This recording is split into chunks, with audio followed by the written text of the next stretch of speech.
If you are somebody that loves fish pie, then you will love this recipe. This recipe is so easy to make and it's the best fish pie recipe you can ever make. For our filling, is pretty straightforward. I use loads of vegetables. I added my spring onions to my vegetable oil. You can use the regular onions, but I had loads of spring onions at home. I had to use spring onions. I added my shredded cabbage and carrots. After thoroughly washing them, add in your spices like your curry, your thyme, your ginger, garlic, a little bit of pepper flakes. Go on out to add in your seasoning cubes and a little bit of salt to taste. After which, pour in your parboiled fish. Normally what I do, I parboil my fish, take out the bones and shred it with my fingers. Then I'll just add it into my filling. Add in your fish stock, add in green bell peppers and more spring onions. Mix together, then your filling is ready. It is so easy, yes. Now we are going out to the main process. We are using 500 grams of flour. I'm going to just make a well at the middle of my flour, add in my sugar, add in salt, add in 1 teaspoon of baking powder and 1 teaspoon of baking soda. Add in your butter, mix it all up together. Go on now to add in 2 eggs. I use 2 eggs for this recipe. You can use 1, but I really wanted it to taste rich, to taste fluffy. I didn't add any ingredients, any flavor rather, to this recipe, unlike me. Those of you that have been following me, you know I'm a flavor fan. But today I just said, no, let me just make it plain. And guys, it was really nice. The baking soda and the baking alongside with the baking powder made it to be so crunchy on the outside while being so soft and fluffy on the inside. It was really tasting rich. Normally I roll my dough to flat after kneading for a while. Go on now to cut like so. We are not using any cutter for this recipe.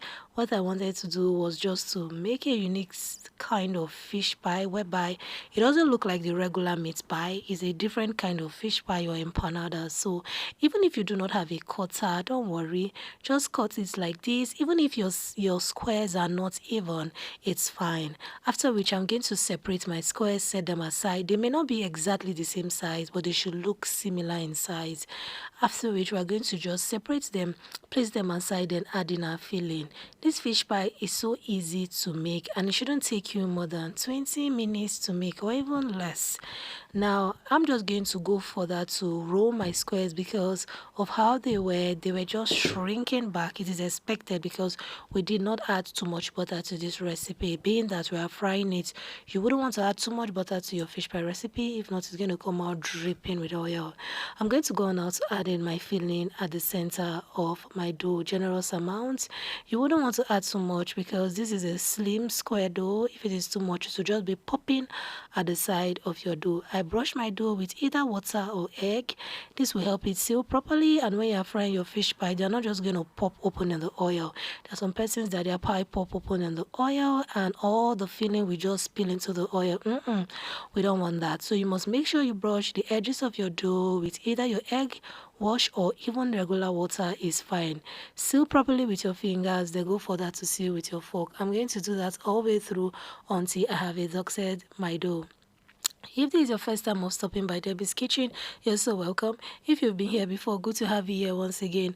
If you haven't subscribed to Debbie's Kitchen, do subscribe, do like and share, do comment. Tell me what you think about this recipe. My returning subscribers, God bless you. I love you guys. You guys are amazing. Those of you that have been watching my videos, you're contemplating subscribing, I don't know what you're waiting for. Do subscribe to Debbie's Kitchen. You will not regret it.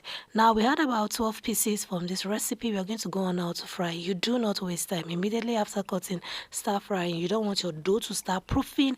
When it starts proofing and it stays for too long before frying, it's just going to pop open or have a hole at the middle while frying. You wouldn't want that. You're going to stir continuously on medium heat until you get a golden brown look. You can see it's browning gradually. We're going to take it out of the oil. Now, once it's fully brown, set in a sieve or salver to strain excess oil, and boom!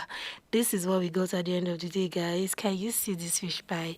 This fish pie is belly full. Do you know what's belly full? As in, the fish pie is satisfying. It looks full. Like when you take it with a cup of tea or any drink of your choice or yogurt, you feel as if you had a meal. The vegetable alongside with the moist, crunchy nature of the